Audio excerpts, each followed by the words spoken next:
Well. Hello everyone, it's me, Inazuma 11 English dub. All name change ideas aside, it's time to do a sorts video. I apologize, as apparently that batch of 3 videos was just development hell. Like, terribly bad.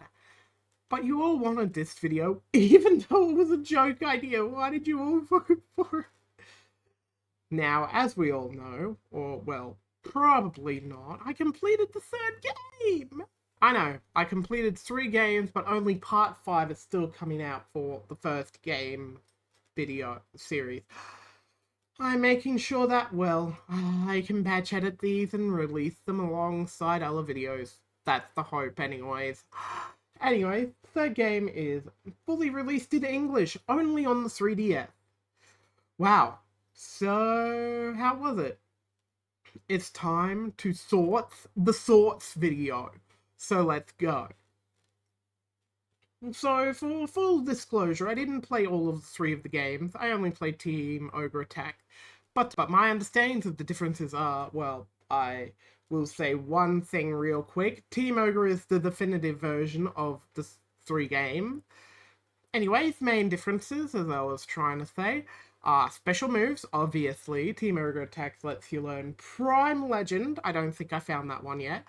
Maximum Fire, I think that's the exact same reason. And Omega the Hand, which I found. There's also God Cannon. But yeah, Bombast and Lightning Bolt do have different moves. But honestly, I main Team Ogre because it's the best one. Next up is recruitable characters. Yeah, a must. Did I find the differences? I don't know. I think it's some bullshit about the managers again being locked to certain games, but whatever. Bomb Blast and Lightning Bolt have apparently had more focus on Hector, the Bomb Blast game, and Fideo, the Lightning Bolt game. Okay, I guess. Next up, special exclusive content. Inazuma 11 2 did this, so Lightning Bolt had the Heaven team, and the Bomb Blast game has the Hell team. And apparently Team Ogre Attack has them both, and also has the full Heaven and Hell fused team. So basically, instead of fusing this fusion of Bomb Blast and Lightning Bolt. So yeah. And apparently, Team Ogre Attacks did have them both. Team Ogre also has a continuation of canon stories. Yes, I want to see that so bad. None of you all even know. What was that random shout and then I just lowered the volume? That's bullshit. Also, for some reason, if you were like me and wanted classic characters, this game has gacha machines. But, fuck the gacha machines. I'm still salty about not pulling Tori and using all of my blue tokens. That's all the main differences. Anyways, that, well, comes to mind. I'm probably missing some, but I had to do a bit of digging for the other 2 games anyways, so yep. Next up is differences from the game to the anime. As from the results from the poll, I will just gloss over some of the changes here. Moves are learnt during or before matches in normal Inazuma 11 fashion. If you find that surprising still, I don't know. I don't think it should be a part of this series anymore. Most or any of the series points are sorted after you win a match, as always. Sometimes there's something in between halves, like the final preliminary match, where Mark slaps himself in the face earlier. And, well, you get forced to do the training in that training room at least once. Let's still continue this glossing bullshit. Canon appears at random throughout the story, and I'll get back to our little boy Canon later. How you meet some of the main players is completely different. I mean, Mark knows who Hector is. He does. He's just like, how would I not know who you are? You're like Hector Helio. And you have to beat Orpheus. Yes, you do. Now that we are done with the glossing, it's time for the huge differences. I'll try to be quick, but I highly doubt it. I'll try and show scenes if I have to. If I can. First up is Mr. Cannon Evans. Mark meets him in the Season 3 story. Great Granddad! Huh? What?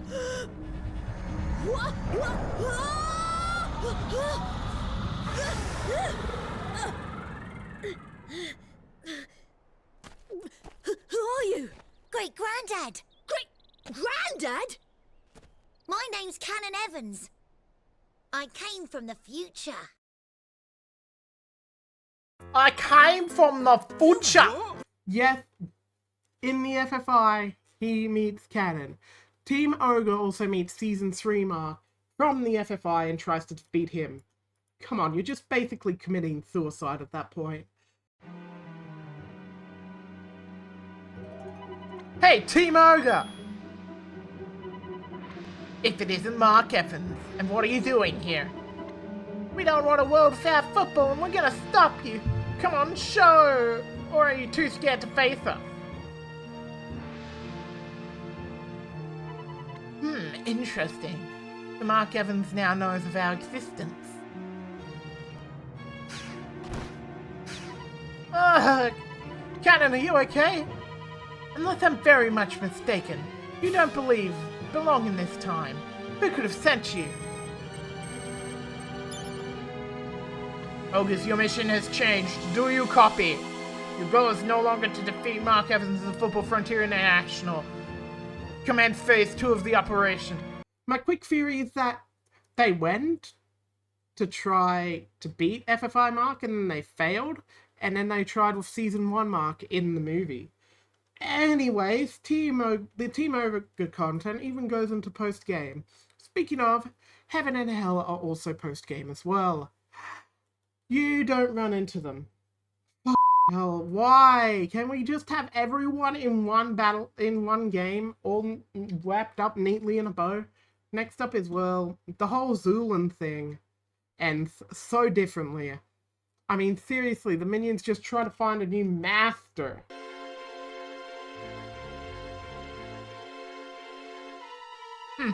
Zulan Rice promised so much and delivered so little. Well, it can't be helped. We'll just have to look for a new master. Right. Well, there's no shortage of men like Zulan Rice, men who want to rule the world. I warrant it won't be long before we find someone else to serve. Hey, Team Zulan, over there!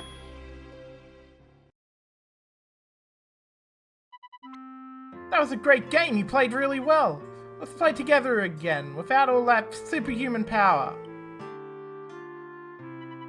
He's a curious fellow, and no mistake, I've never expected him to say something like that to a team like us. Why'd I say master like that? No matter what the case, I think they still even do that, even though Mark showed up and said, I want to fight you guys again. Quick gloss over again real quick while it's still here. Apparently, Margin the Hand's final evolution is God Catch, which makes zero sense. Yes, God Catch is the fully evolved Margin the Hand. Second last, like I said, I'm doing this mostly faster.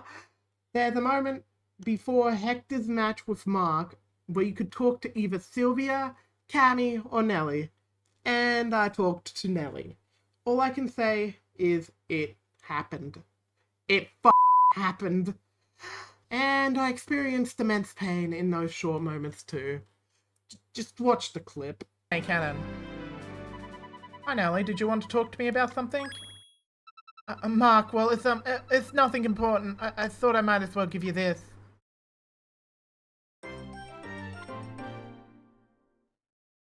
Nelly, I'm going to wear that with pride.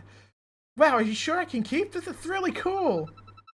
Do you really think so? I'm glad you like it. I thought it might bring you luck. Thanks, Nelly, for the pendant and for finding out about Granddad.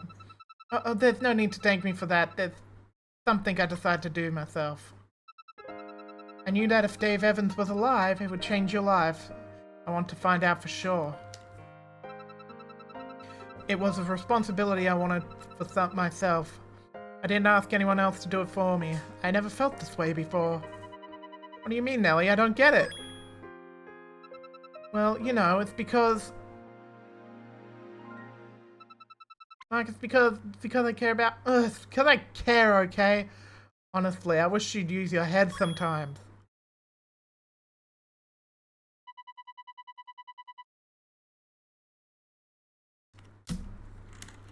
Oh, that is beautiful. That was a beautiful... It actually happened. 3 days. Nelly, I understand. I'm really happy. You are? Really happy that you care so much. Oh, you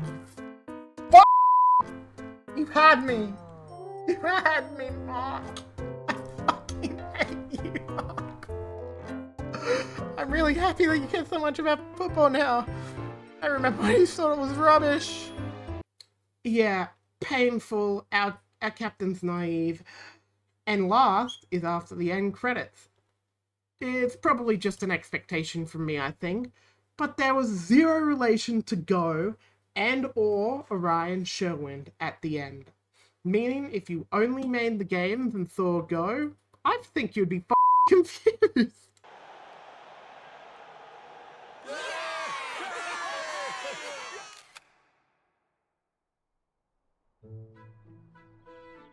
Beautiful.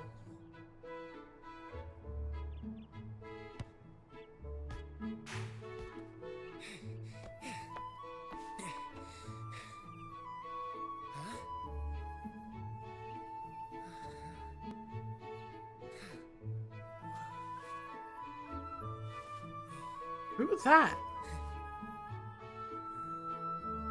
There is no way that's anybody we see.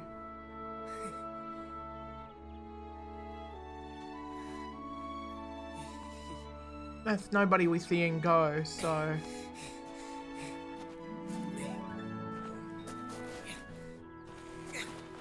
Is that somebody we see in Go?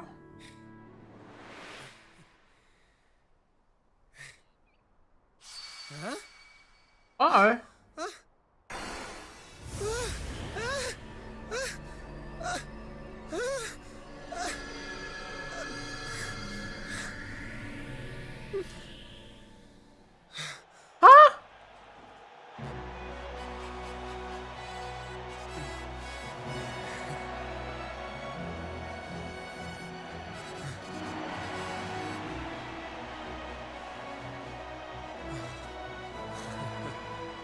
Bro experienced a time skip in the time skip.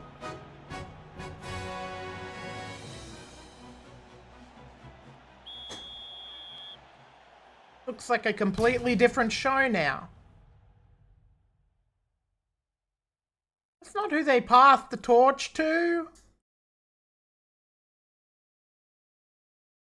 I'm sorry. The legend of Mark Evans and the Inazuma 11 gave courage to football players across the globe. Even now, if you really listen, you can hear his voice. No, I can't. Those are the simple words that have given strength to so many. Let's play football!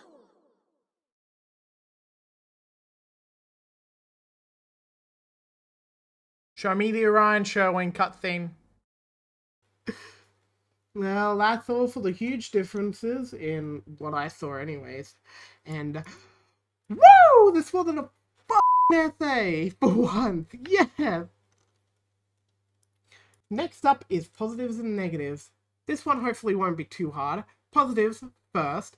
Finally, the first game where I don't have to pass the ball to someone to progress the damn story. Oh my god, you do not know how annoying that was. Second, Team Ogre Attack, the game I played, was best described by Tale of the Toaster. This game is literally the Pokemon Platinum out of the 3. And that's probably going to be the only time I mention an Inazuma in my life, I think. This game literally has everything, both Heaven and Hell and the extra Ogre content, which would be considered the Platinum extras. You know, how like Pokemon Platinum had Giratina and all that shit.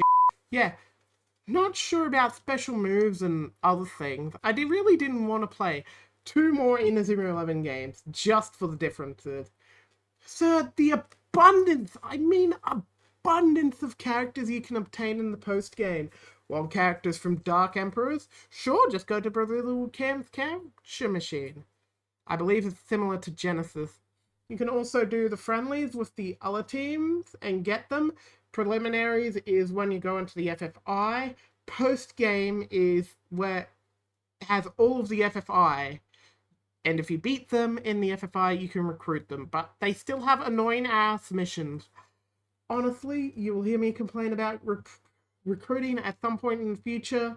Seriously, trust me on that. Fourth, it was just quite an enjoyable game when I shifted focus to it, as it's meant to be for this channel at some point. There was also a fifth one that I forgot to add, which is I love the interface. I just love the interface. I don't know why, it just looks cleaner, and I love it. Now for the negative. First, dude, they ruined it. If you lose, you get a game over screen, much like in the first game. And I hated that game over thing. But it does make sense for this game, I guess, since you can't lose once in the FFI.